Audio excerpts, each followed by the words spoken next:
lukumi vitizi ogiraba bagiyita vitizi biki vitizi lukumi. How are you my people? Good morning. Today we overslept eggulo nafunyemu ekyekango ngenda kibanyumiza, but we are on the road officially. Officially. Good morning. How was your night? How is your morning? Looks like it's going to rain. Naye nga yo lukumi mugirengera bwe yeekalisa kubo. Very stable. Mama nyabo. Yeah. But how are you? How are you doing? Today is Random Cat Talk Thursday. Muddemu ka music katono nnyo.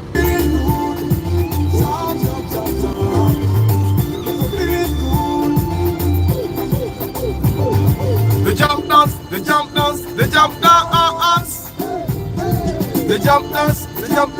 jump dance. Woo!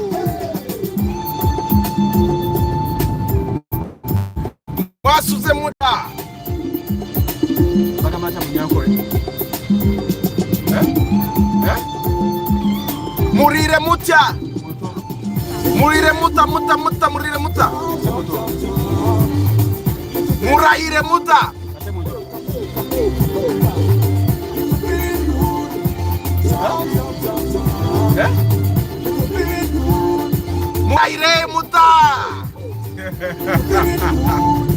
Hey! Lukumi mujira bwe yeekalisa ku bbala. Abaana ba drone bavuga bubi bannange.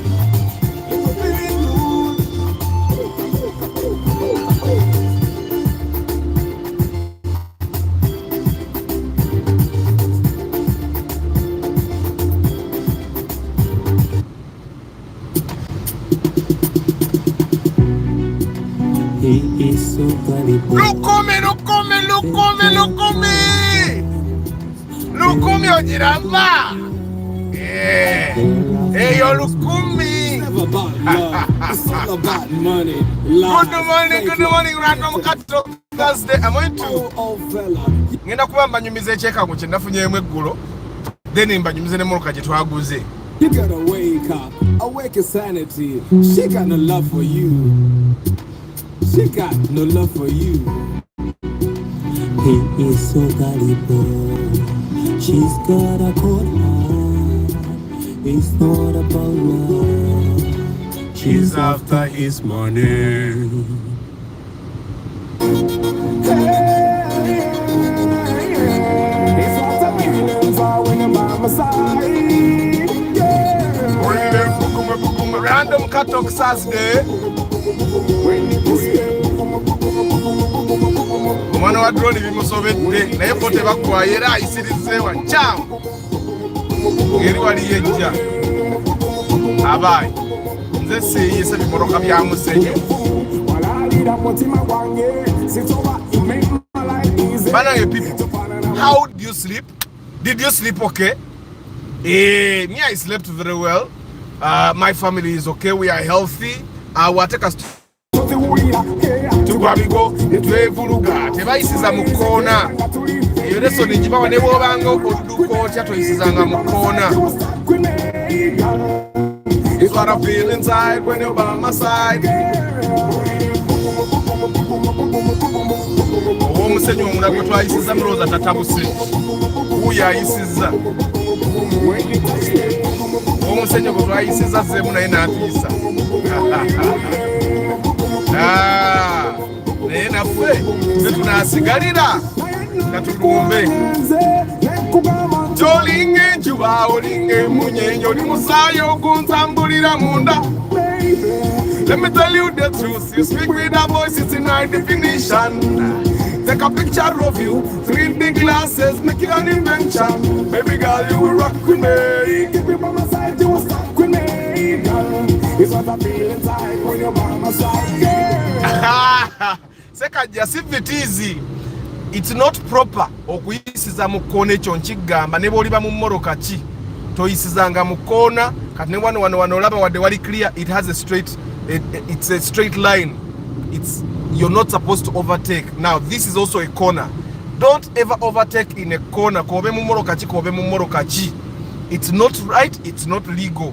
Okitegera mu corner right tebayisizaamu because the cars that are coming towards you oba toziraba okitegeera oba ogenda kuzigwamu okitegeera ate tomanya moroka kiji ogenda kugwamu ate oba ne bwaba clear toyisizanga ku straight line kati wano wali broken naye era siraba gyendaga so sisobola kuyisizaawo okitegeera baaba.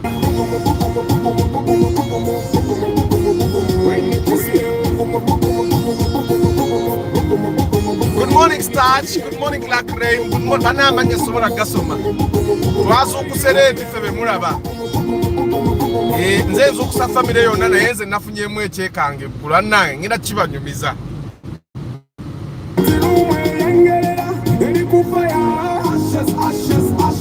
Omusajja wa kofi ye yasazeewo okusobola okutuyisa ajja tuyisiza mu bifo bikyamu.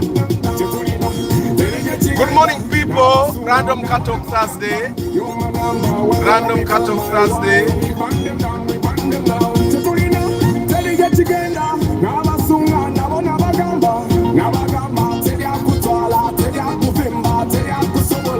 Baby girl, you will rock with me. Girl, it's what I feel inside. You see, the issue of overtaking in corners, it's better you get to where you're getting late other than dying and not getting there. I think it should always just be pure common sense. Choices are corner no matter what. And these things they say that simanya ene moro mu accident tewali moro kitakutta emoroka zonna zikutta okitegeera gwe ne bono ba mu benzi emero kirolenga kyakukonya obulungi kati olole y'omusenyo yonge kuba if you get hit by that law, it doesn't matter what car you're in, you're going to die okitegeera. So it's important for you to know which places are safe for you to overtake. Eyo bagiyita lukumi muddemu muwakane nti tebagiyita lukumi. How are you? Today is Random Cut Talk Thursday, and yesterday I discovered that many people actually have cars that they can give up for ride share. They give your car to someone to drive it for Uber and something. But then I also realized that many people are scared of their cars being stolen. Now, the first thing you do, nachibagamba obuzibu abantu befuula ababale nnyo. Nachibagamba, the moment you buy a car, put a tracking device in that car. Kati bagenda kubako batemoroka ngerimu tracking device. Bana kukati mulabo onomya ayisiriza mu kona wuno tumusanze wano. Chobola mbagamba don't overtake in corners. It's not worth it. Okitegeera. Ne bono isiza mu kona emirundi emeka. You're only saving like maximum 30 seconds, and those 30 seconds someone will find you. Atekati on these Ugandan roads, jam is always awaiting you. It's important that also okuduka, but then know that jam maso. Sotokola, don't make stupid decisions like overtaking in a corner. Overtaking in a corner is not a very wise move. It's not actually clear like Mose.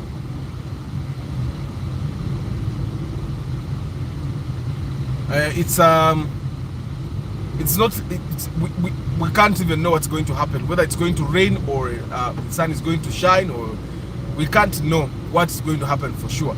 But regardless, we move. But it seems no musajja wa golf java, because of what golf ava wala alika avanga nakasongola tebadde enkuba enfufu ebadde ateekwa okwimuluka bwaba yakomojoza yakoma yesterday like in the morning. So enfufu eri ku golf eyo ya lunaku lulamba okitegeera. So today is Random Cut Talk Thursday, and of course I want to tell you the story of the inspection we did yesterday. Now the inspection from yesterday was pending. Now first of all, Mweba guy, yesterday we failed to get the car for the other person with Abagambo Primo. The Primo we saw was definitely better than the Machi. I'm not supposed to say that. Was definitely better than the other Bond Primo we had seen. And this gentleman did not like it. Okay? Now, I want to give my interpretation. But I want to give my interpretation basing on what has been happening in the past. Now, basing on what has been happening in the past, you guys, this is the weakness you guys have. There are only two instances that happen in cases like this where we fail to get a car for someone. One, that person either wants a new car for small money, or two, they don't have enough money. Those are the only instances that happen in cases where we fail to get a car with this person. Okay, now this might have, one of these instances might have happened with this gentleman. Either he wanted a car that was as good as Arthur's, omanyuma marotula moroka ya Arthur nungi obwongo bukyuka notandika okwagala empya nge ya Arthur. That's one thing I've realized about you guys. So either this gentleman, he don't have enough money to buy like, maybe he didn't even have enough cash to buy this other car that we showed him, or he just wanted a car that seemed as new as mine, which is impossible. Which take it at 15 million, it's impossible to get a car that is as good as mine. So those are only the two instances. So what happened after he did not like the Primo, Nagamba, Naye, Ate, then we made a few calls there to get him a car that is as good as mine. Okay, then we were told about Raktis, Sienta. He did not like the Sienta, so we went to see the Raktis, but the Raktis, the prices were not fair for Raktis that is old. So what I did, I told him, you know what, katugendeko mu bond. Tugendako mu bond. The cheapest we got as an offer was 25. Ngatsaswa got the 15. Remember I told you this guy's budget was 15 million, right? So we negotiated tusasweka 15 batubanje million endala. Ne batuwe moroke Raktis ngegenda bera UBP ne bagitwa ku million 25. Okay? Ngatsasa ko 15 batuwe emyezi ena tumaleyo. For me, I find that this was a good offer for someone that is starting their own car. However, even then, this gentleman did not nudge. Now, normally, I've taken people to the bond. It's very hard to find someone not nudging. But I saw him sweat. I told you this guy is a celebrity. So, he had a hoodie on.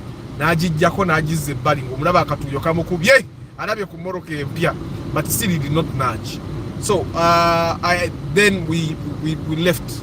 I realized now, that's when I realized the twina actually twina tried to find it at what Raktis kubusubu zingeri UBJ ngabajitwa ku million zabadoba 16. Now Raktis UBJ ngabajitwa ku million 16 obosuubudde. And my mechanic wanted us to go check out. You know what? From what I've seen, tugenda kutawanira where this gentleman is not ready to buy. That's what I said. That's, for me, that was my interpretation. This gentleman was just not ready to buy a car. Either it's one of the two instances. Either he wanted a car that was its new and mine, or two, which I figured was the only option, he did not have enough money to pay. So now we decided that, you know what, let's give this gentleman time to go back and think.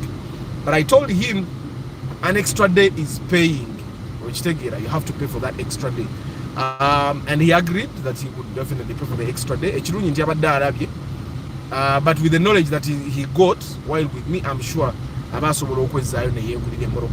which is no problem. So then there is another, you remember the people I told you about that we saw the other evening, Okwari Combs or Mukuru, Kayananyo. They had a gentleman that is a broker. The guy drives cars from Mombasa, brings them to Kampala. Now, like Chris Fitness said, but people know I over bargain. The wish we bought at 31, there are chances that we could have gotten it cheaper.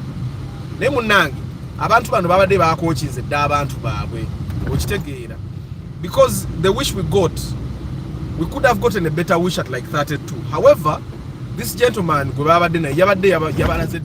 get cheaper.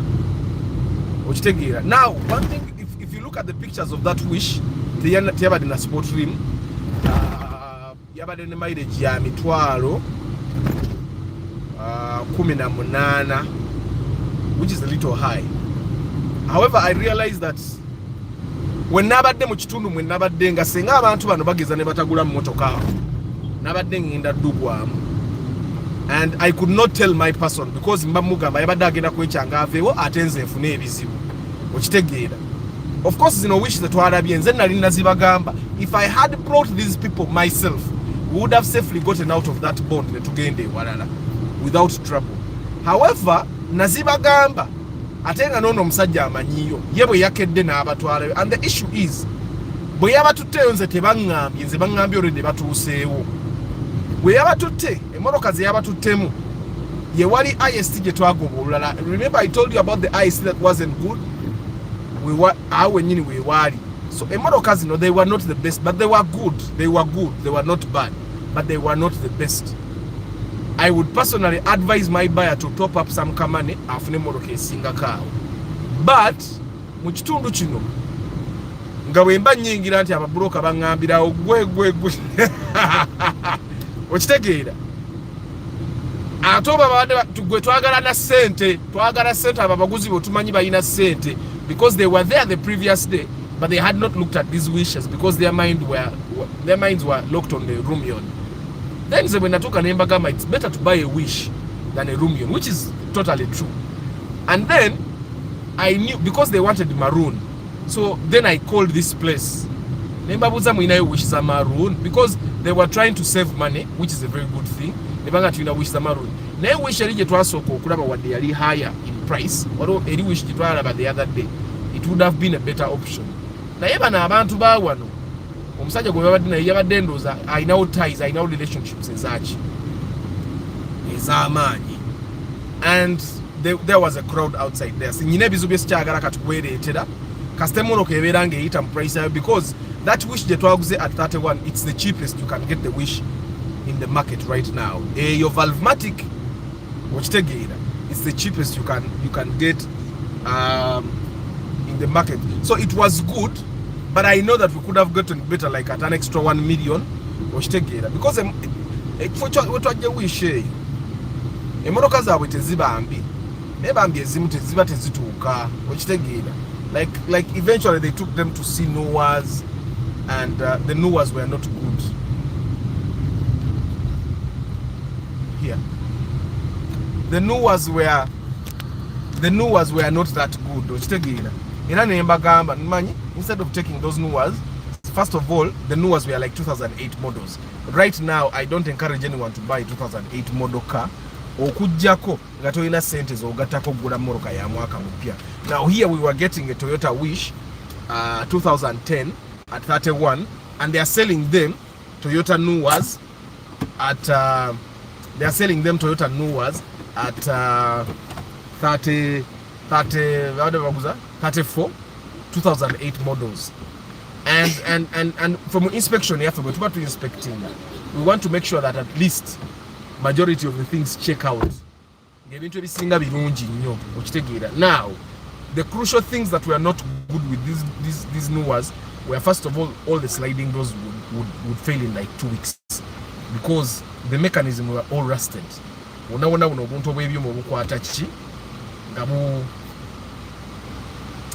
Buli rusted kitegeeza enzige zogenda zigula emirundi ng'esatu kukobainga okolaki. But Paul, you'll be surprised ene moroko ogiraba ya maanyi nga bw'okiwulira. Good morning Solo. With a bigger bed installed on a truck or 2 tons, a truck can be loaded with 3 tons, not considering the weight of the installed bed, iron bars. This kind of truck falls faster. Yeah. Katiploti buyers are shaking when they see clouds up in the sky. Mr. Arthur, what I understand is that after the money for the car, we have to dine KFC with you. 450k. Over then, how much will it be put? So anyway, wish to ajifunya. It's a good wish though. In my heart of hearts, I know we could have gotten better. Neto atu se wali. First of all, the buyers natusenga nga omanyi osanga omuntu nga ali mu kikopo, you get the buyers babadde mu kikopo bati omuntu ali mu kikopo n'abamutuziza mu kikopo bakiraba bamutuziza mu kikopo nga mbutuufu bw'otuuka okuinspectinga bakiraba gwamugjeewo okitegeera nga ne bwoba ogenda mufunye ekintu ekiri bete eriye kati baya tomujja kuboroka milioni 31 n'omugawo lwe 32 esinga ne bwebe esinga okitegeera. That's why normally guys I tell you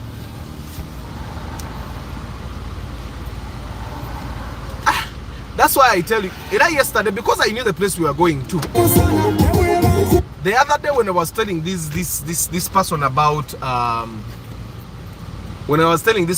these wishes, because bazingamba your wish bill nenze nkimanyi nti emmoroka ezo wetwaguze emmoroka zimanyi okutamalayo bulungi okitegeera zimanyi obutamala era ne mugamba omanyi omubuloka wammwe ono tosooka mugamba tusooke tugendeyo tulabe emmoroka ezo. Me I wanted to check and make sure are they better than the first one we saw okitegeera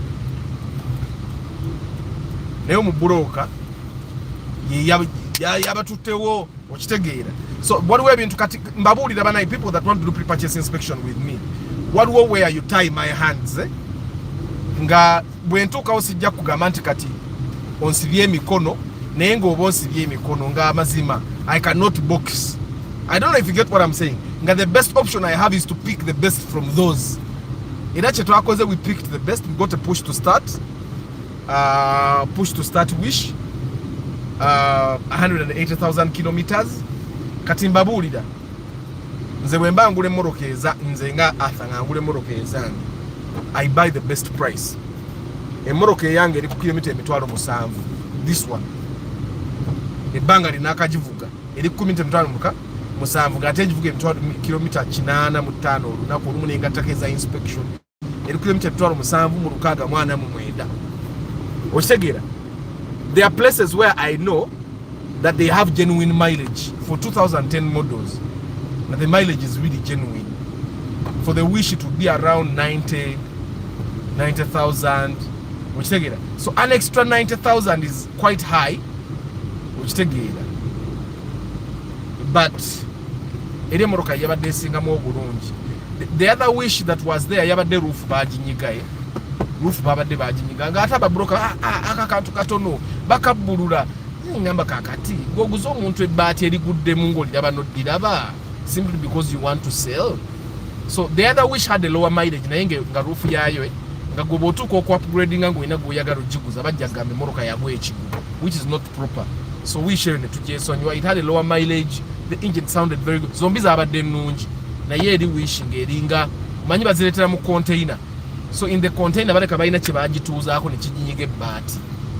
But nerigwamu kati nga ne bw'olijjayo bagenda dissaako fiira ebbaati etteekeko fiira liba lirabika okitabe. So that's literally the only reason we left the other one, but it would have done better. Then ekira yabadde yakisumuluzo nga ate ndaba abantu bano n'emmoroka eya push to start bakola ki bajaga it's a little modern. Now because it's random talk, let me just talk about this other thing. The other time, remember I told you about a friend of mine that wanted to upgrade the car nga agamba mikwano je moroka bazivugayo katono ne bazituna ne bagula endala. Now you see we can get a wish valve-matic at 32, 33 depending on the condition in the bond. Now this friend of mine bought his wish valve-matic at 35. Okitegeera kati saa eno bw'oba oyagala okutunda emmoroka eyo oba oyagala etunda emmoroka essaawa eno kitegeeze iyo eba etambuddeko baba bagenda gigula miliyoni nga 27, 29 oba okola loss because empya bakimanyi mu bond ziri mu 33 okitegeera. So it's important that before you do bino ebintu byokwagala okupgrading oteekamu kamatha akatonotono ndoza mulaba lwaki nasigaza Corolla yange ogenda okigattagattamu nga gwate okufuna emmoroka mu ssente gwe ze bakuwadde mu yiyo kiba kigenda kukumenyamu. So it's important that we add mathematics.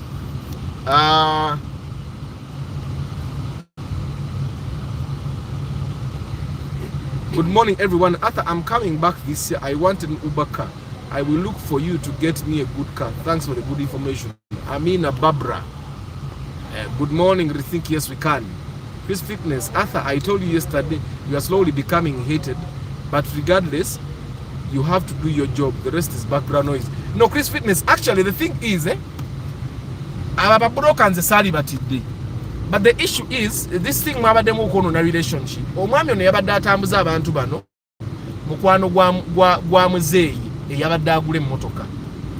Okitegeera like you know how nze bwe tunaabeera nga twakula nawe Chris Fitness nentuko gula emmotoka nekubira neganjagala gula emmotoka nongamba jangu nja kutwala nontwala kati bwontwala mutabani wo n'aleeta abakebera.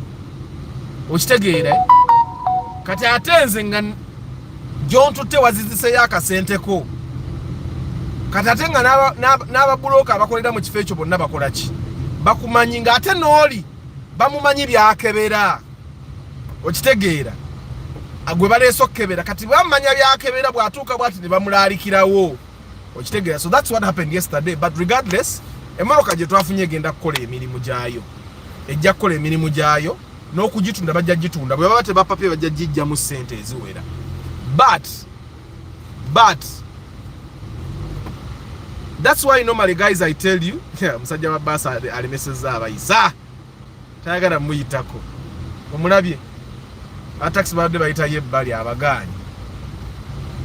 But regardless mukyemba manya kiri kimu, nze sijja kufairinga kukulonda mmoroka nungi mu mmoroka zonna zontwalako ne bwe zinaaba zonna mbi mujja kubaamu emmoroka ennungi gye tujja okugula. I don't know if you get what I'm saying.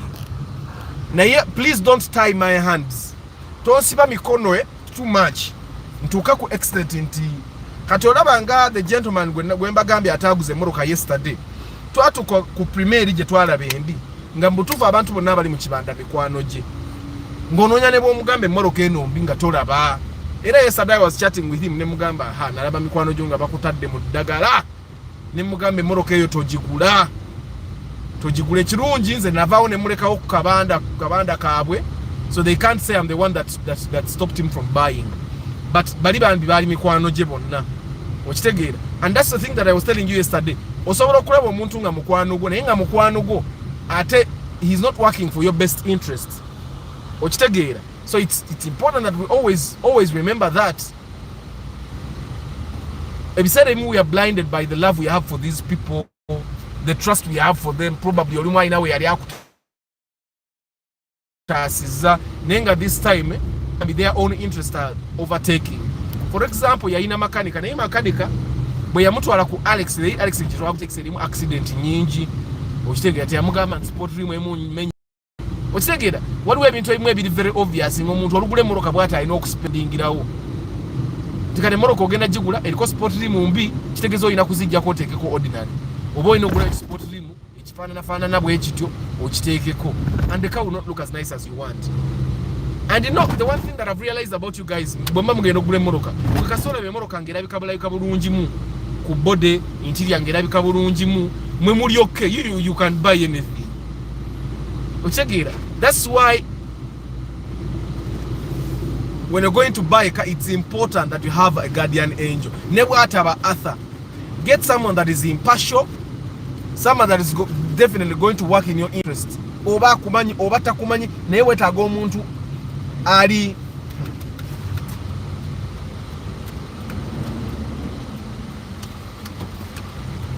wetaaga omuntu nga tajja kukutya okitegeera. Wetaaga omuntu kati olaba the primoje embaga gye twasanga mu kabande wali bakwano bono gayi twafuluma tuti nabyogera abasajja abo bali nga bawulira ebyasooka nembaga naye emmoroka eno nga yatomera nnyo wano, emmoroka eno nga koyiro teziriimu, emmoroka eno nga bagikola doba, ebyo byonna mbyogera bawulira nenvaawo nemuyitayo nendyoka mugamba omanye emmoroka eyo for the money they are giving you, because it's a Primo new model at 15 it's okay, but for you you're not going to feel comfortable in it. So my advice would be that let's look at other cars as well. Nenvaawo nemulekawo bwe namulekaawo nemukubira essimu nga nakasimbula dakika nga 10 nemugamba omanyi whatever you do don't pay for that car ku simu, because there are things I cannot say nga tuli live. That's why normally I tell you that when we are going to inspect a car, olina okubanga osobola okwetegeerera mangu. I'm happy he did not pay for that car, at least katereke sente ze. The other thing that you guys need to understand, I normally tell you guys, actually today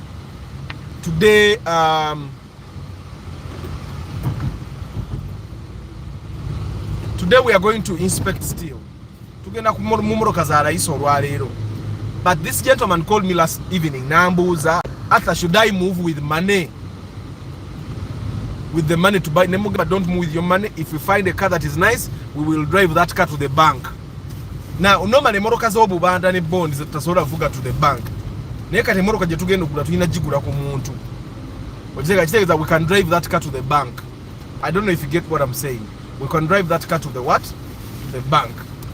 So,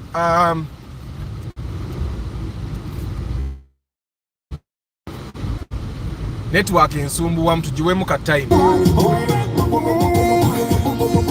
It's going to be a bright day. You see the sun. You see the sun? These boys are eating.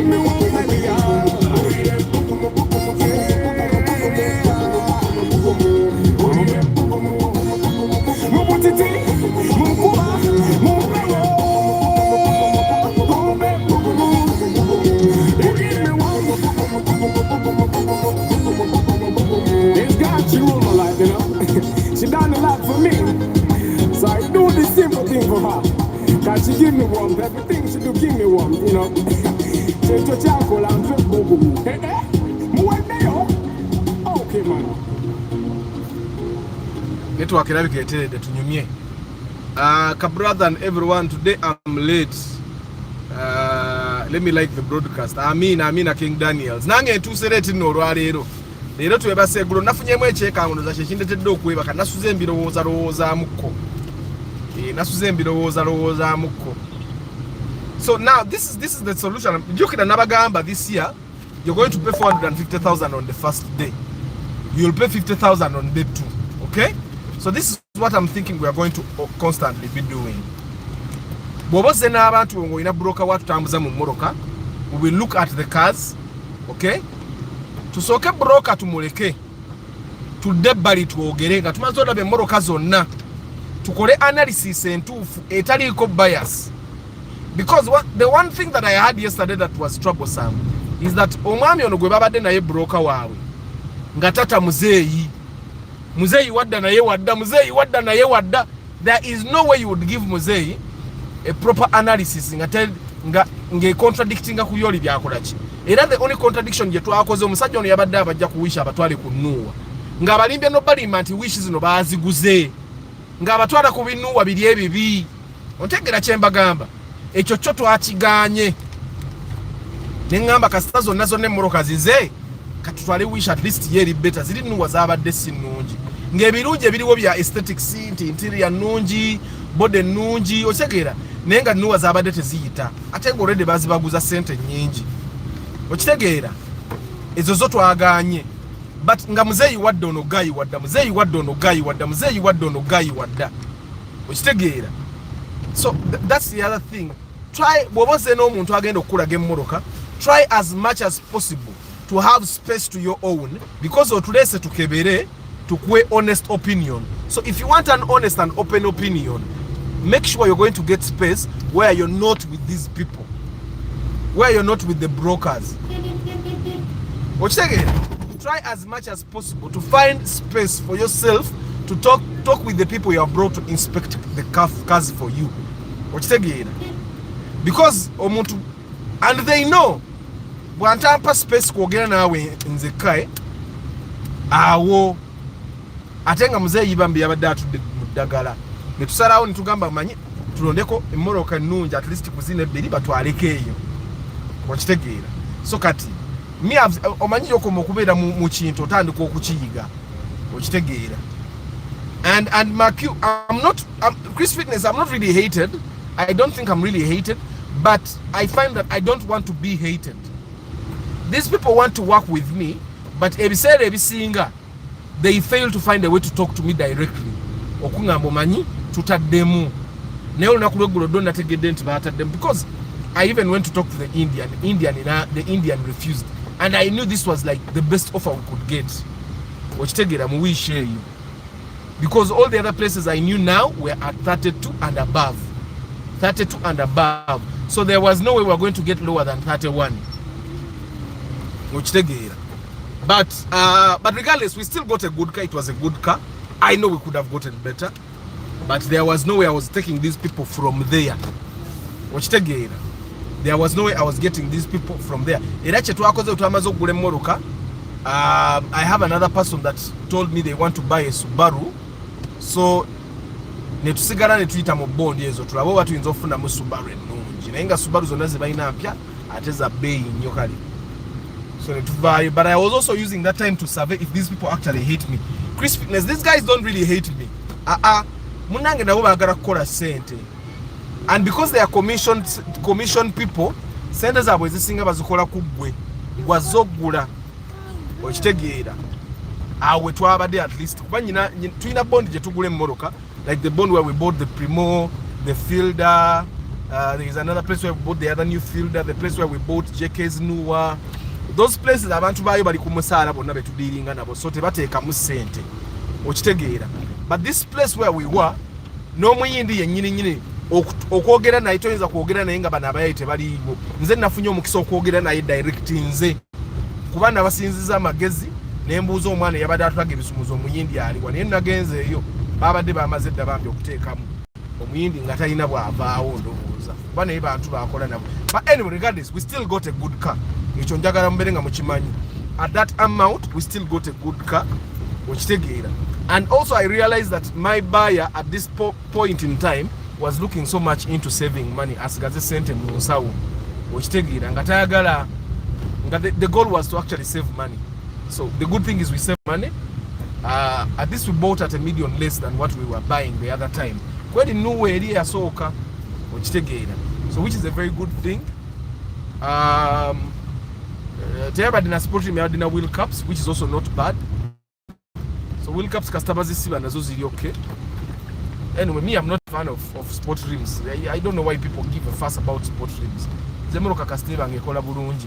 Then the other thing that was with this wish, eri wish eyokubiri yabadde nnungi naye nga ne AC yayo tenyogoza bulungi. This one the AC was ice cold ngeringe yemoroka yange.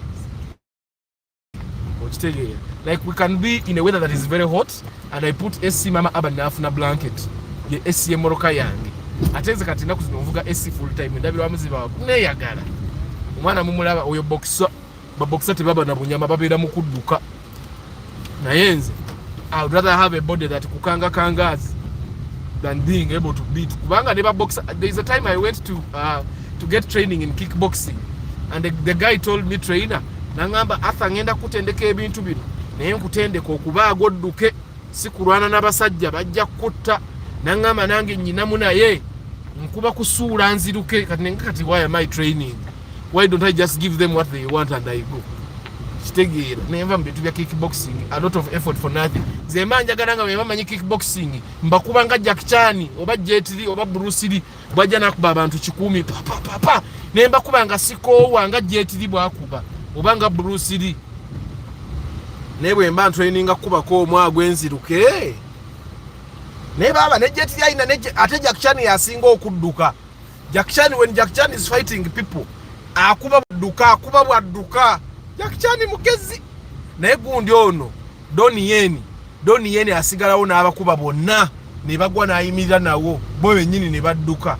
Waliwo there is this other guy bamita Steven Banderas oyo ata akuba tavana mu kifo ayimirira ati n'akubisa mikono ne yana gali oli ajoga ayimirira mu kifo kimu n'abakuba n'emikono tavaawo teyenyinya tatuyana tebamukona nako si Banderas, this other guy ow'omutwe omunene ogwa oval. Yani mwabalaba film bannange. There is that guy with a big head. He's tall, big head, bamuyitani. For him, he just stays there. Steven Seagal. Mwana go na film. Steven Seagal stands in one place and beats all of them. He doesn't move. He's never even beaten. Steven Seagal simla nkonga bleeding. Only guy. Haina reputation ye. Prose Bravo Doni Yeni bamukuba na Steven Seagal tebamukuba nga kona agwa. Steven Seagal nedda alimba nnyo. Like his fighting is not realistic at all. Nenga bantu bange, how are you today? Kandabe, Mr. Arthur, I'm of a view that how about we invest and make our own bond? We have our good investors like JK Council and many others. You people, by the way, bond yazo zine moroke nunji. Bond yazo zine moroke nunji. No mwenyini mtu abadde mu moroke ndade nunji. Na ye, this gentleman wanted the color maroon. Echo nachibagamba. Buli wonobera too specific. Where is my thing for glasses though? The maroon one. I want to get Kalia Kantaka similar glasses. Buli wonobera too specific about colors. No gama njagala moroka ya black. Neba kufunire ya white ne ya silver toja. Buli wonobera nga gwe too specific about colors. Bagenda kuseera. Buli wonobera too specific about the things you want in the car. Nze nabagamba nze atoba kati nakyogedde neggulu nze ne bwembanga ngenda gula mmotoka nga vitesi bajenguza 22 nga mazida ya 13 nga zonna mpya nja kujjayo mazida demiyo n'ekyorongi njirabirire okitegeera. You don't see it anywhere because it's your clean. It's not here.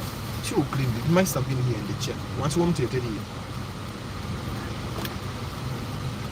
mwe ezo bondi zine moroke nungi by the way emoroka zibadde naye emoroka gitwafunye yabadde nungi by the way sagala mwe nyai ekintu ekinuma mu mutima ntwabadde could have gotten better could have naye kati ekira twabadde ne bottlenecks biri nti nabadde ne bana abandaalise naye nga ne baya waffe naye yabadde ali kati nga ayagala saving a cent more than anything else. So that's why we zeroed down katika tufunene emoroka tugenderaawo. But for the guys that are going to do future inspections, make sure you always have space. Because nzobonde senga katugameni banzenga second opinion. Make sure you have space for the second opinion. The other time JK was telling me, makanika wange yabadde akanikira JK. But JK yalina ekintu ekyali kikona yali steering rack bagikola n'etategeera. Nagamba ekintu kino kimulemeddemu makanika wo kangende wala makanika wo tanyiige kuba njagala yaba maintaining. Nagamba makanika wange tasobola kunyiiga. Why? Because makanika wange olumu atuulaawo makanika omulala akola ku mmotoka nga naye ali awo. Nze bamakanika bange bonna they are very okay. They are not emotional about work because this is work. Nze mmotoka eyange bamakanika abange bakimanyi nze noonya mmotoka yange kutambula bulungi. So there is nowhere wagenda okunyiiga mbu olw'okuba ndese oli kati naye aba alina kyamusinga at that time. Kyalina okukola kwe kuyiga.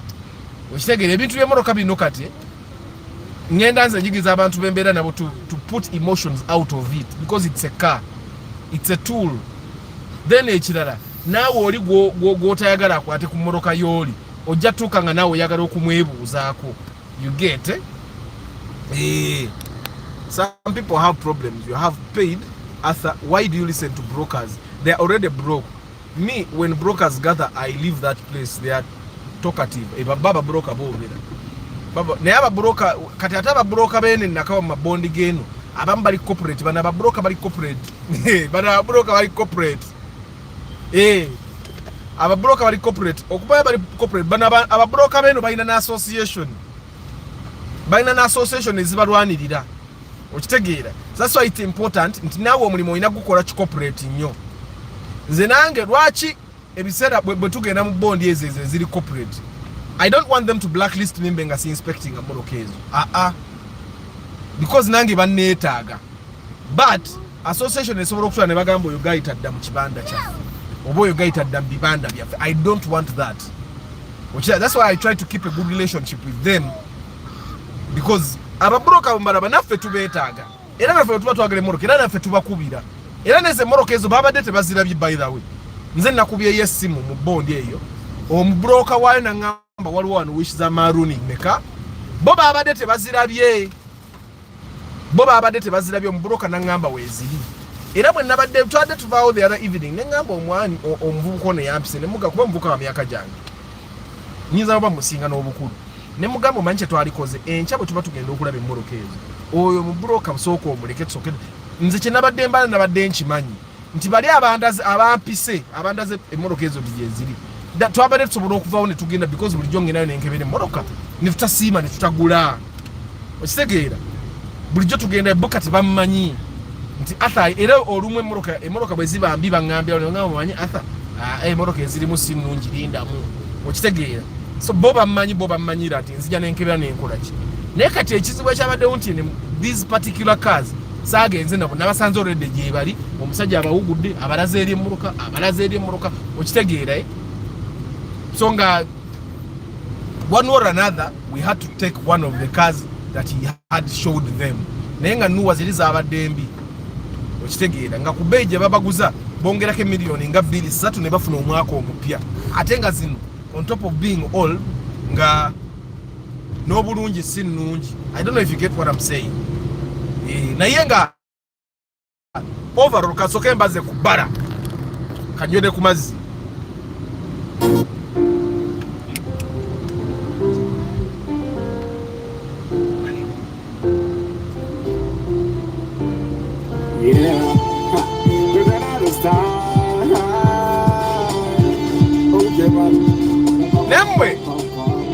Traffic aside, kana kamaro kamukara kati sisi 10. I'm struggling to keep within the speed limit. I'm struggling to keep. Atenga ingi struggling erimu SC. Because in Zomsana Beguva Yobueguti, I start using SC Samsanga yange mujimanyi. I start using ice cold SC because Sagare Bukume to kola broadcast tujimarayo. Iyo no wasalidde nga si walungi.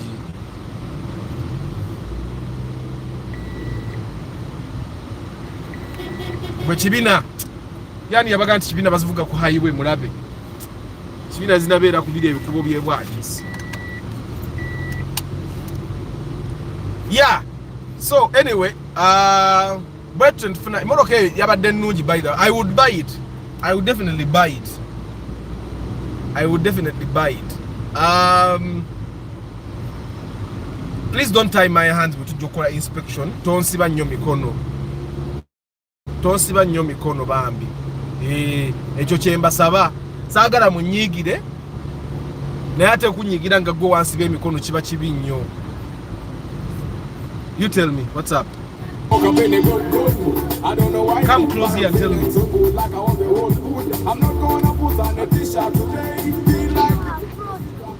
I'm a pro driver, yes. One of the best in Uganda. Wait, Bantu, yesterday I told Abad that I'm a pro driver. Abad, come here and say hello to these people. Am I a pro driver? One of the best in Uganda? Mula yakula amanyo netu tumwanga ku sente za Messi. Egulo badde bandanga avuga ku kikubo ky'ettaka. Nga tulinamu ka speed akatonotono. Yanga, but daddy, you're going fast. I'm a pro driver, one of the best in Uganda. Mana I'm like a broadcast. You guys are 54, but we have only 25 likes. I thought 450 gives me 4 days, then I pay extra day clarify. How about olunaku olusoka? Another reason why I gave these people 2 days is because they were only a couple of hours. But the reason why we go into day 2, demo votes is a mwakora mwaro ne emitwalo 45 extra, because I wanted to charge you 500,000 for 1 day. I wanted to charge you 500,000 actually for the inspection. Then the vote went, let's pay 450,000. But if we go to day 2, then you pay an extra 50,000 because day 2 is unnecessary. Katikambabuli, why I know that hiyo Kia, mujirabye Kia. Bale Kia ngera bikabulunje.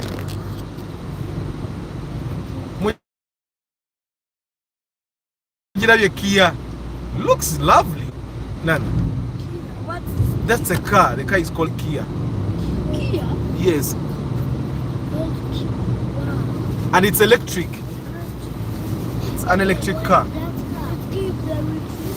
No, it's charged by electricity. It doesn't use fuel power.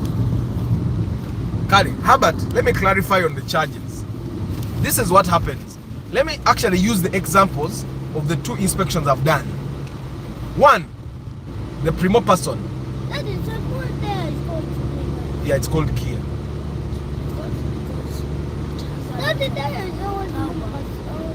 Yeah. That car only has a lot of power. No, it only uses electricity. You charge it like you charge the phone. You get? Yeah. I don't know why you charge it. Because that's how it was made. It doesn't use fuel. You charge it like you charge your phone. You get? We also give you a car. It's, Who gives you the red car? Do you also charge a red car? no. What? But a red car is just like any other car. The other car is outside. Yes. That's outside. But you Yeah. don't flat one not charged. No. Those ones use fuel like our car. Well, that's it. That was not using. Okay, okay, let me do my thing. Okay, guys, let me clarify on the charges. You guys remember Naninja Garabongeza paka mitwaro nkaga. Then I put a vote. The vote started at 450,000, 500,000, 550, 600,000. You guys voted on 450. But because I know a person that has the right budget for the right car, 1 day is enough. I told you 450,000 will cover 1 day. You get what I'm saying? We look at, even if we look at 10 cars, In 1 day, it's enough. Totally. We got JK's car in 1 day. We got the Fielder in 1 day. We got a Harrier Kaundo in 1 day. All those cars can be gotten in 1 day. If you have the right budget, 1 day is enough. Now, why do we normally go into day 2? We go into day 2, 1, because the person does not have the right budget for the car. That's normally why we go into day 2. And we are struggling to find the other options. That's why I charge you 50,000 ezo za mafuta. Fe oba amazo tusasula yesterday. Wano oba tuongeramu emitwalo 5 jachi ja mafuta. Why? Because we are working extra because we did not have the right budget yesterday to get the car. That's literally the only reason why we go into day 2. We don't go into day 2 because we don't, the cars are not available. The cars are normally available, but we just don't have the right budget for the car. That's why katinatandika nti bonkubiranga sente zoyina tezigula moroka. Hey, quiet. That's why I started nti bonkubiranga sente zoyina tezigula moroka jo yagala. I will tell you sijja kola inspection here because manchi mali tugenda yingira olunaku olwokusatu. Okitegeera. And because of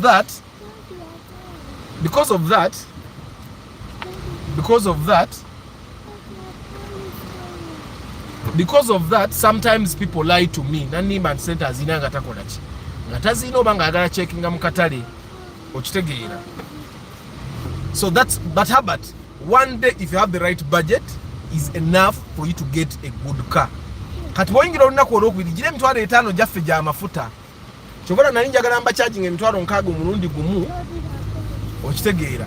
Tuberenga nze neemazeeyo oba tukole ennaku 2 nkukolere naye kati this is a fair deal for tusasula day 1, day 2 noyongerayo ku sente za mafuta. Okitegeera. Good morning. Is there a platform we can get your songs? I enjoy them. There is a link in the community. I thought 450. It doesn't give you 2 days. The extra at day 2 you pay 50,000 for fuel. Day 3, but you ingira mu day 3 kati awo. Obuzibu tebuba na ku budget, obuzibu buba kugwe. Kati awo bosa sule emitwalo 15. Okitegedde muganda wange. Awo bosa sule emitwalo 10 every extra day 10 15. Mzee had a problem. It was not easy for you to move out from there. It wasn't actually bamaze n'okusasula. Abroka ne banga lero okoze.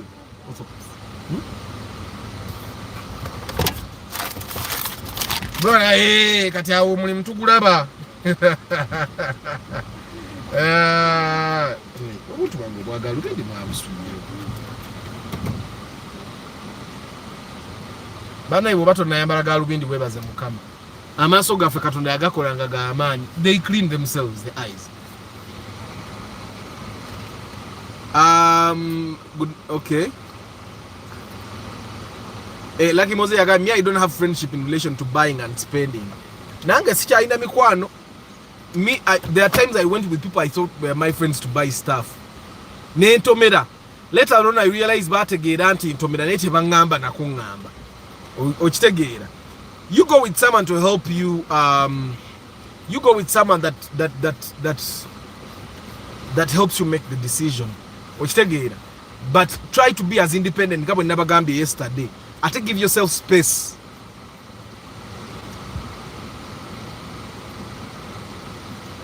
Bana I'm liking a broadcast. Muri atano mbasatu. Like you're only 31 likes. Come on. Good morning, Brian Bwire Balvids Kamaru Babu zako banangi nade sina babu zo mukwobu. Ntale Samuel Johnson Lubinga Hamim Pepera Chitumba Solomon Nsereko Samuel Sammy Morris Kyle Winnie Muonge. I don't even want my wife to escort me because I know her.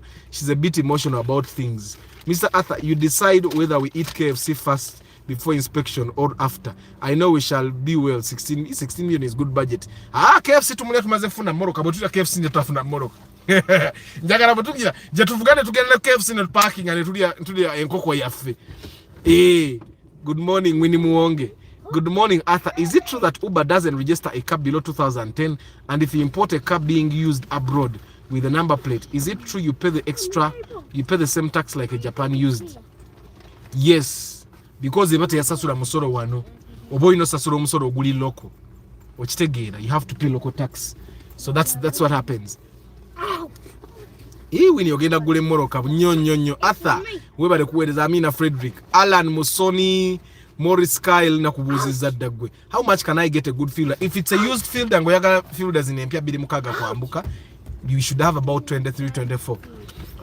Live Life UG Adams, ateka 23, 24 is obam UB series, UBF, UBG, awewatyo, UBD, depending on what is available. Ochitege Louis Musanje, good morning kanzile mbana abaso sebo namba buze nadi sibabuziza. Mweka speed kemba deko mukamanyi. Bye. Tusime Eddie Mudope Joshua Banange. Joshua tatake derero. Hashim Isaac M Nelson Wabui. Semu Gajovan Africa Karota Martha Director Martha Academy nama mkono. Semu Suwilba. Banange Semu Su. Ono sonyo lero I slept. I nasuze nchirowoza ako.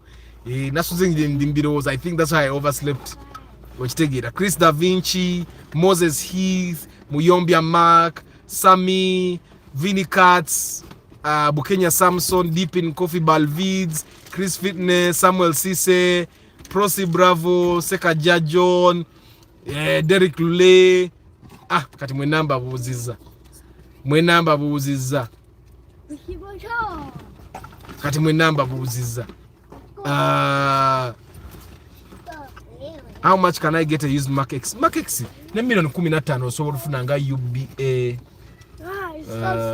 Omanyi osobola kusanga ati UAZ nga nyungi okusinga zi UBA oba UAY. Kakisinzira condition joji sangamu. Million nga 15 kandabe mu bondi bazitunda sente mekezo 28. Mu bondi 28 inzobe million nga 25. Naye kati bwebe ekozeko bala million 15 16 Mark. Naye banayinze Mark X enkuba nange. Ma X UFV UX UAY bera million 13 14 15. Ochitegeera ojaba ofune moroke nungi. How much is a good Nua? Which Nua? Nua zidimu ebikana. How much can I get a Toyota fielder foreign used? Foreign used million osobola ofuna kwa 3 mu 3 kwambuka depending on where you buy the condition. Ochitegeera. Omanyi one thing I realized, these people when they are importing classes zanjalo kati bwe twaguze wishawo abo baleta class yo nachovola babadde ne moroka nga nyige bati balina we characters nako kanyige bati balina we moroka ezimu ntalavu okitegeera twaguze wishayo kati both they bring all classes of cars tebabola. Then there are bonds that bring a higher class of car nga baleta class 3.5 and above. Waliwo abantu abaleta ne class 2. Now I'm going to host one of the guys that knows those things. Ochitegeera tuogere on the podcast. Tubyogereko ebintu bya classes emoroka ze by importing so that we understand. Bagule moroka eri Japan, they buy from auctions. Kati mulimu abantu abagenda mu auction yeza abemoroka njogera, I'm talking about Japan used cars. There are people that go to auctions and they buy like any class of car as long as it's moving. Ngaboba leta. Chivola nti muntu ajagenda mu bondi agule moroka ngenda kilomita 25. Agenda mu bondi agule moroka ngenda kilomita 3.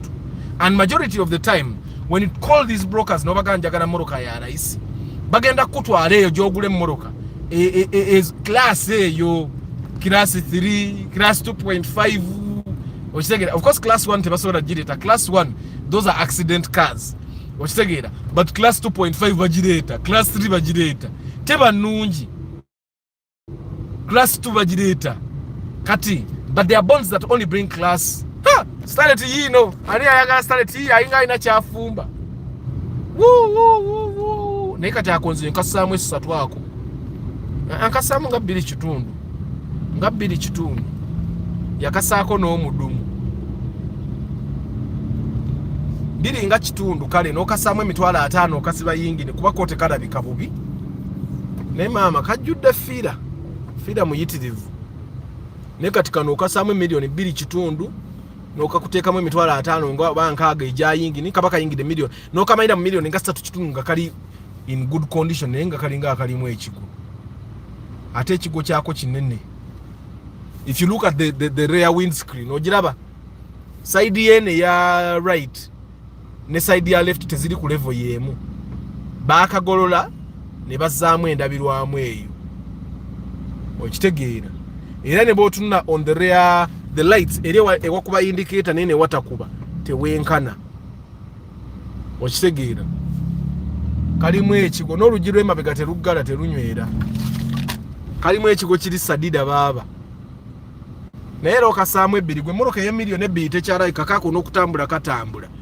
Good morning Arthur, don't forget ask him Kamoli bananga bali mu Kamoli namwe I don't take it for granted. Romik Michael good Nuwa anti mane kubuuza Nuwa zonna zibalire million 13 kwambuka waggulu ennungi newe beera Nuwa eno 2010 gibalire million 35 kwambuka the 2010 right now which is what you should be buying if you go to the bond. Bogena mu bond ate katoyina gula 2827 ezo tuzigula bweru. What is the budget for elf? Elf amazima funa imoto kwenkebera role. I will get back to you. I'm actually going to get someone that nga ali mwezo role nga abitegeera ku podcast ajengeri studio ya fije yawedde. Banange studio yawedde bantu bange. Studio yawedde era kati ngenda kubira Dr. Ranga kufuna lunaku. Dr. Jonathan mfuna lunaku. Vianney mfuna lunaku. Then nono musajja gwe bayaya. Najja atubulira akakamoro kamukara kakyamye mu garage makale kayina nnyiniko naye kayakagula mu kyale eyo bwabbo makanika tebafaayo erimu ekigo bateri mu kasitemu gye wakade mutuusa ku garage. Bwana Arthur, how is the Passo set? I read somewhere that it has the engine of Daihatsu. Yes Mark, but the Daihatsu engine right now is Toyota. Toyota ngabo yagula Subaru, yagula Daihatsu. It actually for Daihatsu it bought the entire company. So the quality that is made in Daihatsu right now is Toyota quality. Nekana akamoro kakemvuge sawe no kavitizi kalimu engine ya Daihatsu. Raktisi mulimu engine ya Daihatsu. Rush mulimu engine ya Daihatsu. Moro kachenda zilimu engine ya Daihatsu right now. Passo engine ya Daihatsu. So majority of those small cars right now have Daihatsu engines. But they are okay. They are okay. Daihatsu right now, Daihatsu is not Daihatsu. Daihatsu is Toyota now. Like you see, Toyota has been acquiring companies. Bagenda bazigura. Like they acquired part of Suzuki, they acquired part of Subaru, they acquired part of. I'm thinking they even have part of Yamaha. I'm thinking they also have part of Yamaha. But for Daihatsu, they bought the entire company. What's your take on the Subaru Legacy sedan buy? Jigule chechimono kabiri comfortable. Na yaba bisere ebipya.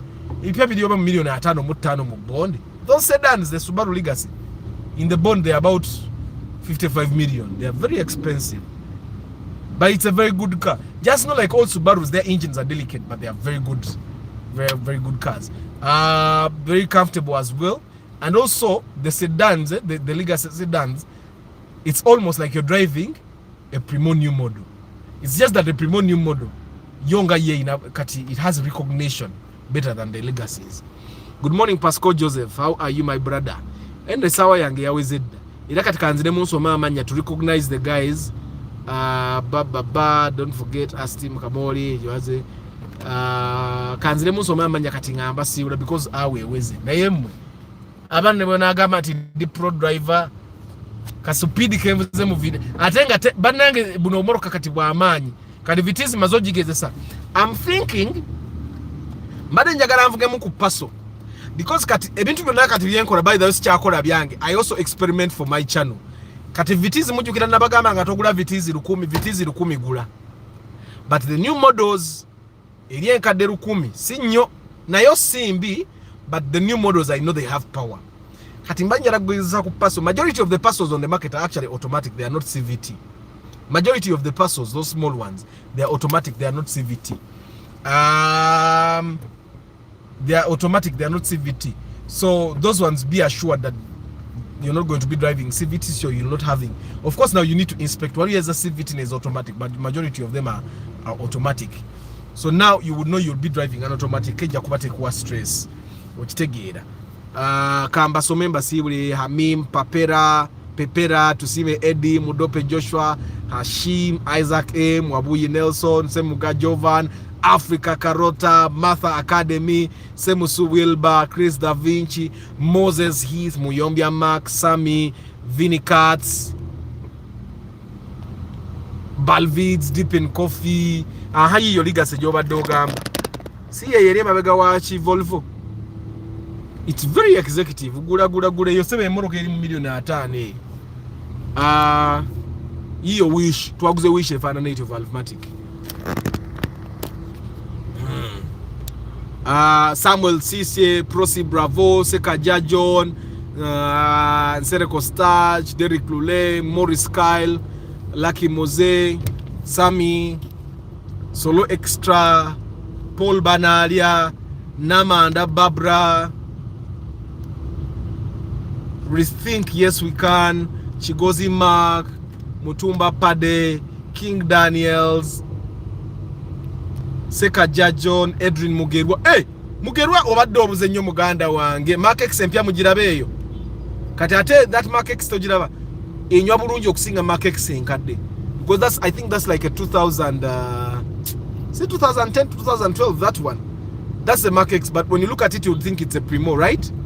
Yeah, that's a new model Markex. It's very good, has very good consumption. So muntu yanaenda ngogula Markex ngosobola ogula Markex eyo, it would be very good. Tenywa kale enywamu naye era tetuuka eri okitegeera that Markex etuli maaso bwetoja nti oyizo roza si Markex eringa gundi kamure okitegeera, but it's a Markex. It's actually even much more comfortable. It has more space than the other Markex. You see, even the ground clearance of this Markex is not like the other one. Moses Adams, Paul Banalia, Ashraf Kavanda, Herbert, Seka John, Prosi Bravo, Ochalio Daniel, Brian Bwire, Balvids Ntali Samuel, Johnson Lubinga, Chitumba Solomon, Sami. Chitumba Solomon bambi yali customer wange yasoka for pre-purchase inspection.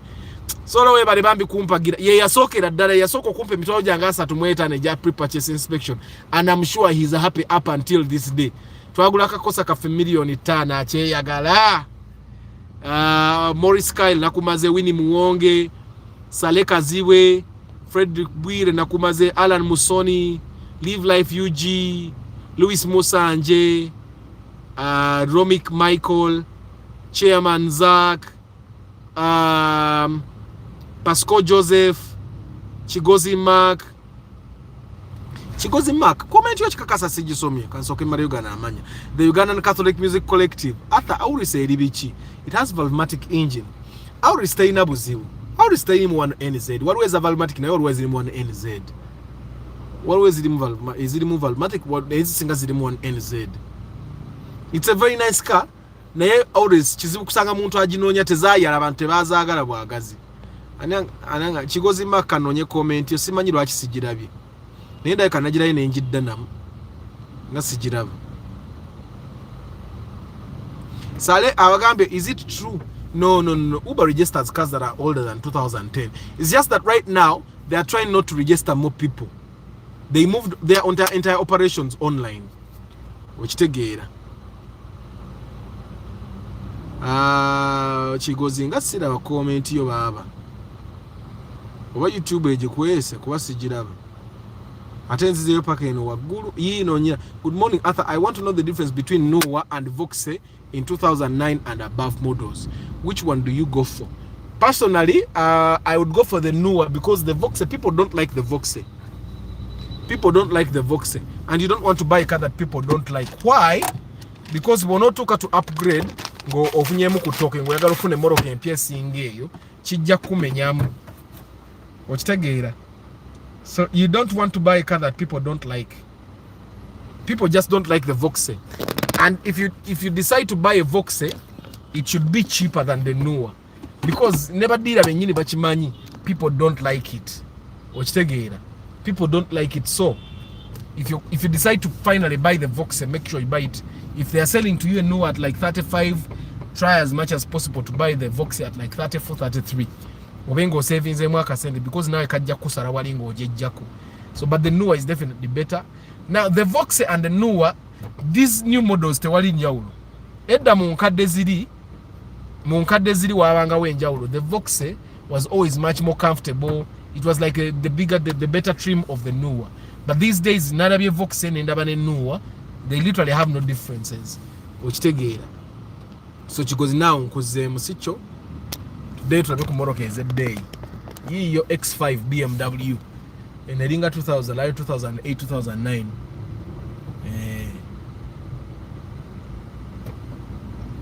Sifunanga ku kikemo kivuga BMW obulamu bwange bwonna. Nfunye ebikemo bya Benz, nfuna ebikemo bya Golf kuba zombi nzivuze. Nesifunanga ku kikomo kya BMW. Nafuna ne ku kikomo kya Audi. Nesifunanga ku kikomo kya BMW. I don't know why. Nebe bajogerera ebirungi bitya. Sibifunanga, sikifuna. Neraavu eyagala okugigula sigifunangako. Kati mulaba ka vitizi mukalaba ka parking.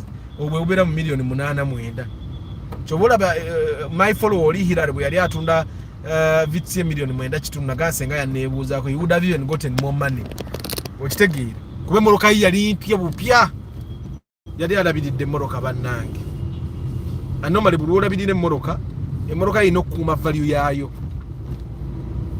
Era noli yagigula kyemanyi yeyagala.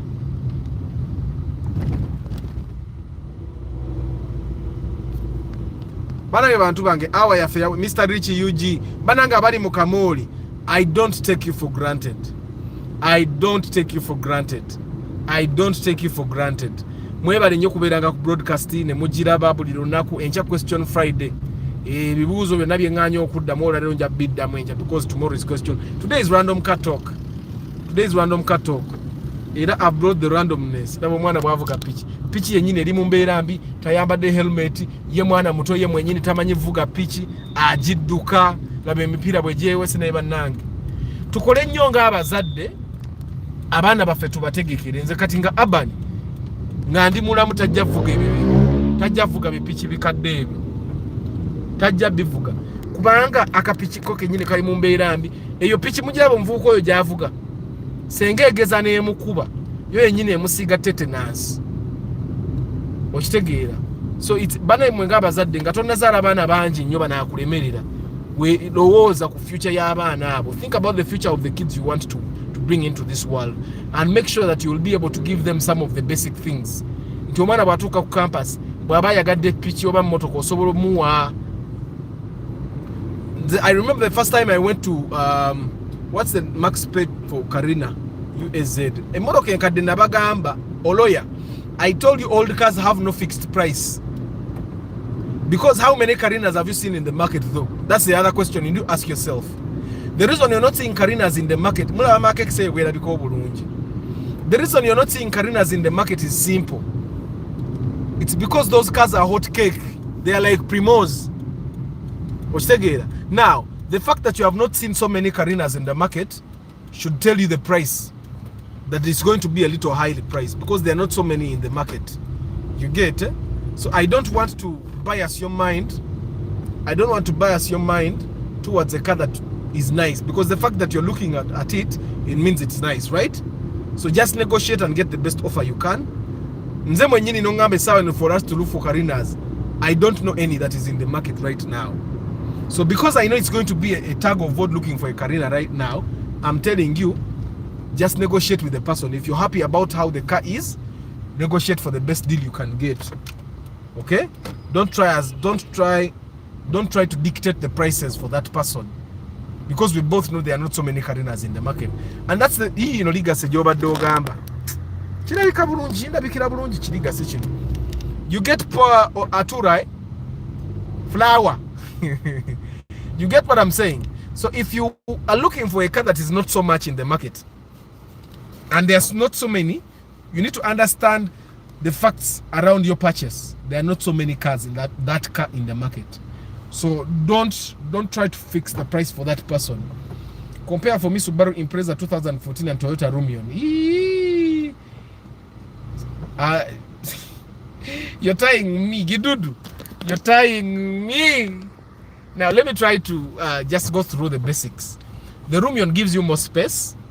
The Rumion gives you more affordable maintenance. The Rumion Okay. Now, what the legacy that the Subaru Impreza gives you is you can sell it faster than the Rumion. You can sell it faster than the Rumion. People like the Impreza more than they like the Rumion. But the Rumion is cheaper than the Impreza right now. That's what I know. Because the 2014 Impreza, won't it be around 30-something million? The last time we checked. Am I wrong? The Impreza 2014 is definitely much more expensive than the Rumion. And the Rumions on the market right now are 2010 or something. So I would definitely, personally, I would take the Impreza. It's one of the times I'm choosing a Subaru over a Toyota. Impreza, Rumion, I'll take the Impreza. Okay, the Rumion is also not bad, but I'll take the Impreza. Because when I'm buying a car, I also look at if I want to get rid of this car, or if I want to upgrade to a better car, would it be bought? And I find that the Impreza, people will buy the Impreza faster than they buy the Rumion, which take it. The broadcast comes to an end. Let's click the like button as we leave, ladies and gents. Thank you very much, Harry Shafter. Guys, before you leave, click the like button. Live Life Vigil, looking for a good markets, but I got 10 million in Pitao. Or Jagula markets in Geringa ku UAA SAO UAT Nejeziri. Kada you'll buy an older number plate Mark X, but it will be good. Ejakuba nunji. Ejakuba mwe byokola. That's one thing you need to be ready for. Ejakuba mwe byokola. Ejakuba mwe byokola. Just make sure, because Mark X says Zara says this singa ziri mwe bigu. Just make sure that as you're buying that Mark X, teri imuchigo. Live Life UG. Just make sure that as you're buying that Mark X, teri imuchigo. Fight on that a lot. Kanoka jam. Omuntu gwenda okwera inspection. Nganda mugambye akere. Adams, erimu 40 million, eh? The Impreza 2014, 40 million. Easy, nganzi kulanga bali batu. It's possible. What I do in 2012, see joking. But it's possible.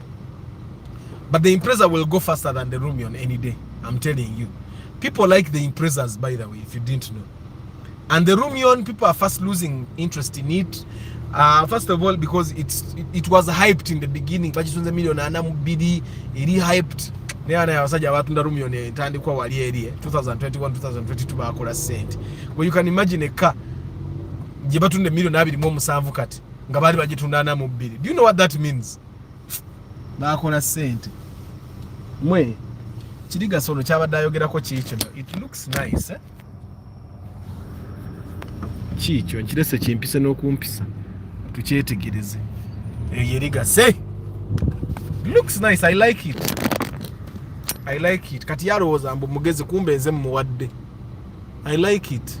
Kinene bulungi, executive kale. Naye kati obuzibu obuliwo nti ebbeeyi yamu ne Primo empya. So I would definitely take the Primo. Nze nga Arthur, I would take the Primo. Why? Because a Morocco jiraba ligase. Maintaining it is expensive. Maintaining that car is expensive. So if you're going to buy that legacy, no. Just know it's going to be expensive for you to maintain.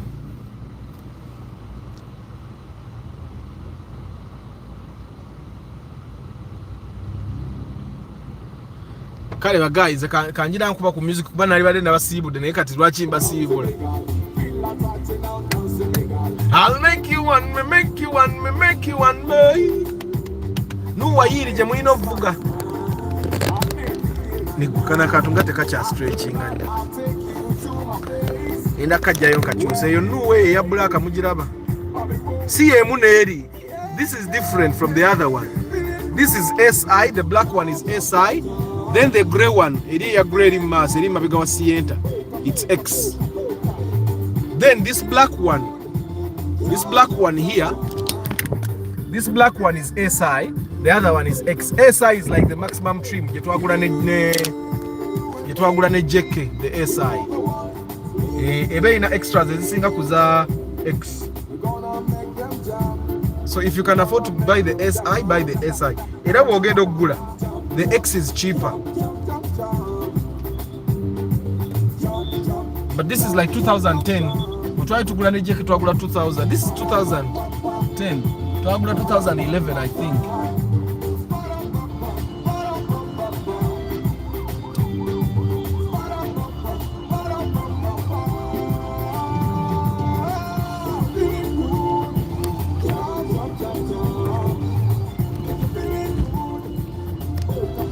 Other these days, your love for Subaru is growing every day. No, I don't actually love Subarus.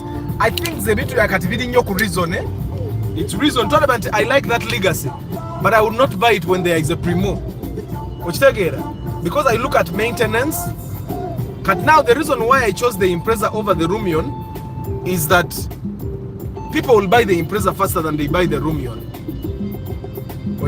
They'll buy people like the Impreza these days. Abantu bagala Subaru. Where you can imagine someone went and spent 50 million on that car. So someone doesn't just spend 50 million on a car. I think even maintenance of that car is very expensive.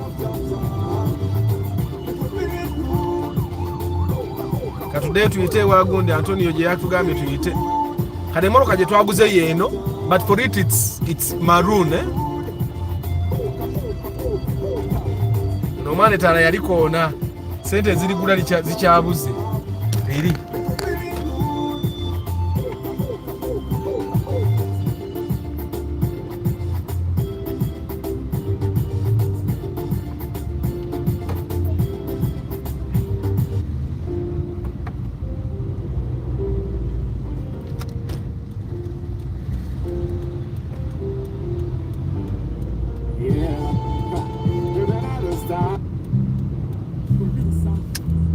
atamanyi kibuga ngino temumanyi yo mubeera wa Kiseka mubeera mu Kikuubo ngeno nsobola n'okubulizaayo nkuleetayo n'obula. I remember the first time I came this way nalinzize I was 16, I think 16 years. Nalinzize to apply for the Norwegian visa. Norwegian embassy yali awo waggulu mulabe wali buflaga. Wow. The Norwegian embassy was located there. We went up there. Najane Charles James Senkubuge natuzefuna Norwegian visa. Like the first time I went to this road ngari sijanga yo twajja naye mu moroka ye mwe temumanyi moroka bantu mwe nono wali gasavuganga mwana muto moroko ina ugula wezwe no yitawo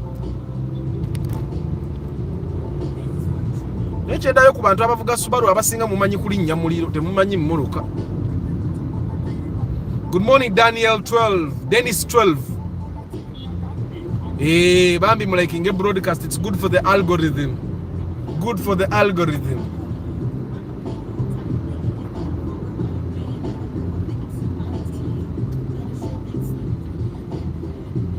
Manye okuvuga emoroka ye Kampala ne yetagamu ne mathematics. Mujukira abana bamitanga mafi kati eno nuwa x ampanike muko eyo nuwa x nayo tebambi, but the SI is better, eh? SI is like a better trim ngabo walabanga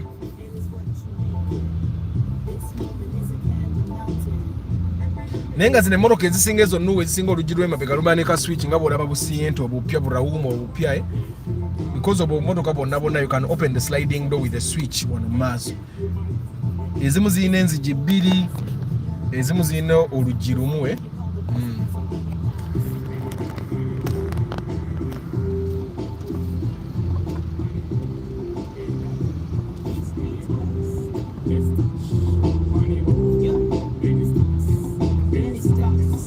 Oluguudo lukulowozesa nti oli London. Omala kulaba bano abakazi abeesibye leesu nga beera n'olyoka omanya tukyali Kampala.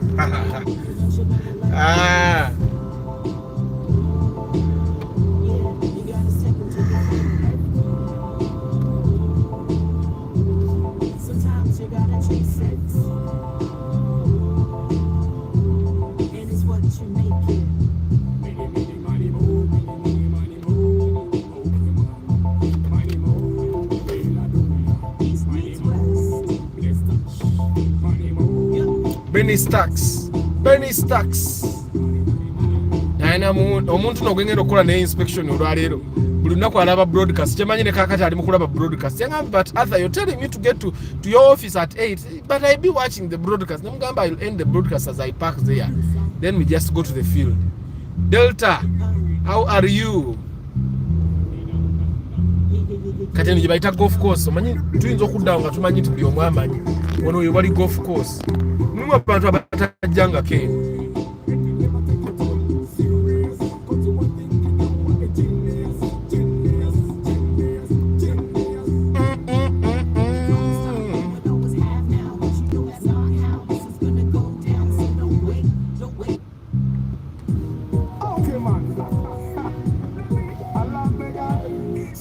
Ate ekirala kye mulina omumanya right now as you're buying Nuas, you're buying Wishes, bw'oba ogenze mu bondi, make sure you buy the cars that have Valvematic engines.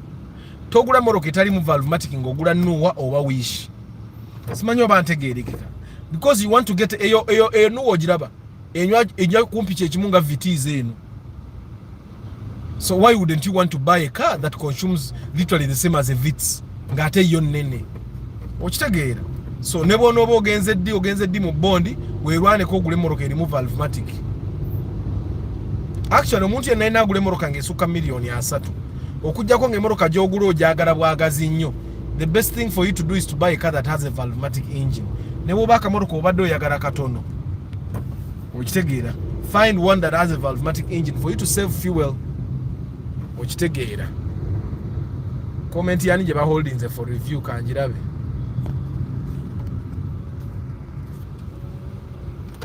Delta UG, my number is in the description of this channel.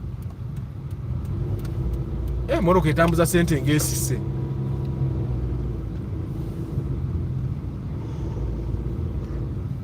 Fairway Hotel. Waliwo abatamanyi Fairway gye eri naye nange. Ffe kati Kampala tumumanyi. Fairway najjawo dda. Oba nali nze kusangawo omuntu kinga sobola gulawo byakulya naye najjawo ye nangulira. Yali muzungu. He was a director from Belgium. He was going to do a project in Uganda and he needed a director that knows the landscape. And that's where he came in. So but Delta my number yourself empia mujiraba. Je bayita forerunner of America naye nga yebera surf. I love surf. I used to love surf more. Naked right now, that was before I knew the reason for cars. I don't think I would buy a surf now. Naked oyo yali mugaggo oyo babaziguledda. Kati eyo empia eri mu bondi by the way if you didn't know. Abantu abasinga abagula zi surf bagula ezi zifaanana bwe zityo. Surf gye bayita forerunner for the market that is not Japanese.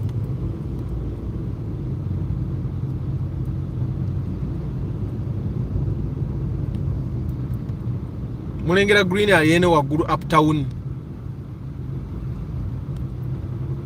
One thing I realized that majority of the times when someone becomes minister, they start living this way. Simanyi lwaki. Waba yagala kutuuka mangu mu office. Oba I think they even rent, they don't buy. Nyumba zaabwe ne banfuula minister. Nange nyumba yange yema tuganjisaamu abapangisa. Nenzija sebo nayo nembeera ekkololo. Kasita baba basasula housing allowance. Bwe banzija kuwa minister nga nzire ematugga ate ekyo nakyo. One NZ versus Valvematic. What's the compare? Valvematic is better. I'm telling you, Valvematic is better. Valvematic is better. Performs better. Ate Valvematic zijiramu CVT okusinga. Nenga ate one NZ ezimu zirina.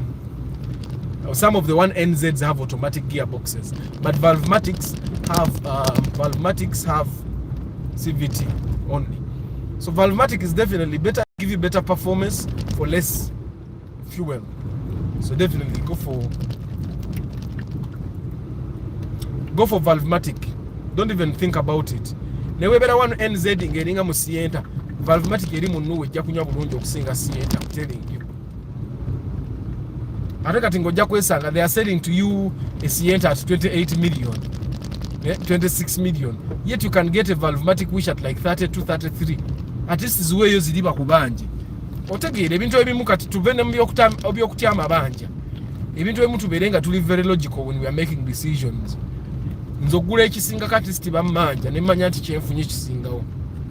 Nzogula Sienta $2.6 bamanja nengula Wish $1.33 million.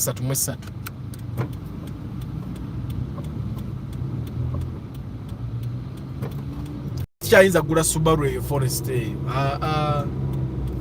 Sikyayinza. Because I realize that now they don't give us any special performance. kati mulabe tuli ku speed yemu ne VTs ne Subaru nyinza no muyisa just kubalagako nyinza no muyisa. We literally like the thing that I keep telling you guys, when you're going to buy a car, don't be too rigid about the type. Okitegeera kati Subaru njisiza nyinza no yisa ki Volvo kiri just kubalagako bulazi nti like majority of the time twerondera bwerere ekaize ka okitegeera emoroka esigala moroka katika Impreza kali ono kabadde ayogerako, but that's like a 2012. That Impreza in front of us, that's like a 2012 model. Kati eyinzo beri mu million nga 3 awo eyiweri awo oyinza okwesanga eyinza 28 eyiweri se ya bond 28 awe watyo.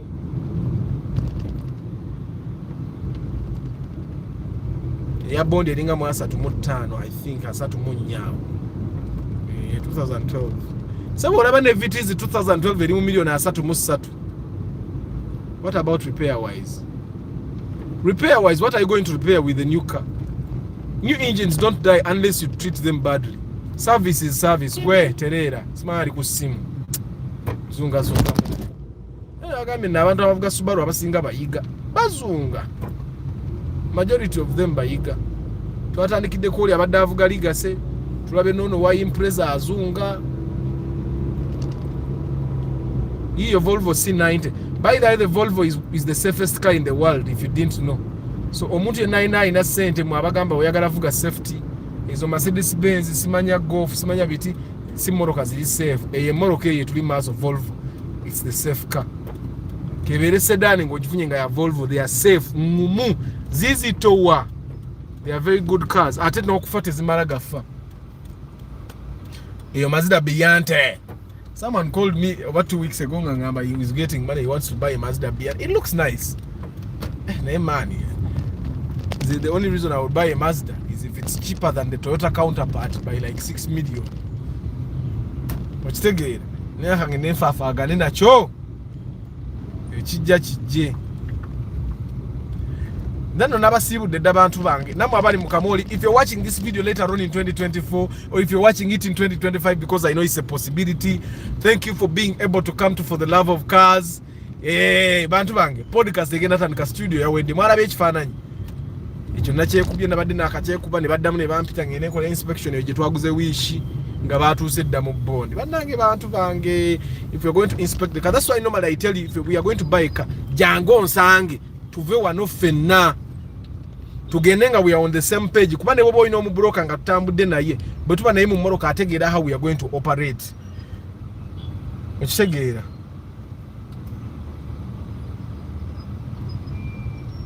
neka esi ko mukawulira neyagalidde mu VTs bannange esi full time ndabirwa muziri wa oyinzoloza nagaggawala kubanga nange edda bagagga we bavuga nga ndabirwa muziri wa gulu ba minister oyinza okulowooza nagaggawala andi ndabirwa muziri wa gulu uli omusajja wa boda wali abanjereka ngedda nga avuga bimaka tu byange biri ebikadde yansanga nangamba waaye nga weekweka nnyo ngamba labono tamanyi nti ndi mu kweyagala kakati no kijja beewunyisa omuntu gengenda okukola ne inspection atuuse ku office yange naye kasita nange naatera okutuuka mu like 10 minutes away mwe oyinza olowooza nagaggawala oyinza olowooza kumbe munnange kweyagala bweyagazi enjoyment ku enjoyment ndabirwa muziba wagguluka esi munuka mpya naye abantu bafodera avuga muleete emirimu tusule moroka eno tugimaleyo oba si ekyo omuntu omulala gyagigule ku sente ze nagigulonteremu emitwalo 5 gokka kuba nange nnyina byenjikoze njibadde pulaga za Toyota njiwanise yagikoze era yo weebiri nagitaddemu obutala wano bwogula enzigi obutala bwaka wano mbigere nagikoze malidadi bwogulawo bwoti buli lugiro ogula akatala kawo nga kaake ebanga nga nnyonyi olaba ennyonyi nga bweziteeka obutala waliwe mutambulira ne kano kavitizi kange nakakoze wano wolinnya bwogulawo bwoti olugi ngenda kibalaga wali nateekayo obutala ebyo ebintu amalidadi temujja mukola okuja nze nejjeka effeffeka abaali bamwafodinga ffe twamukola nejjeka yabuteekamu. So omuntu abadde anoonya vitizi ku sente ze nagula emmoroka eno ojja kunyongeramu emitwalo 5 mbenga siviiriddeemu awo mbenga siviiriddeemu awo ng'ogende weeyagale nzireyo neewole endala nze sibitya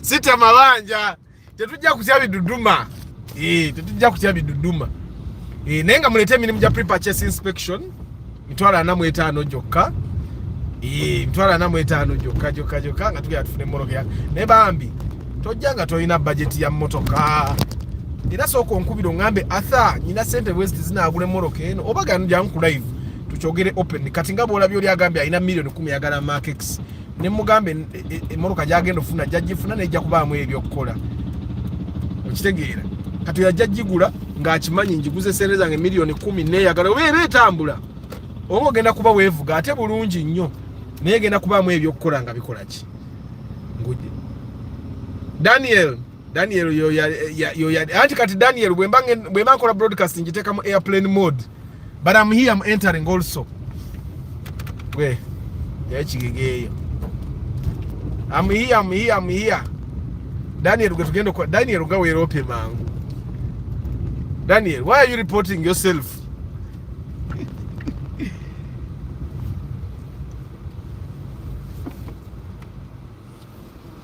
Kale bantu bankasana basomye dda amannya ne mbasubira mu butongole kati kambasiibule ngenda ate nkwasaganye Daniel tugende tugule emmoroka yaffe era tugenda gula emmoroka tetugenda gula ya bbeeyi kambalago obutaala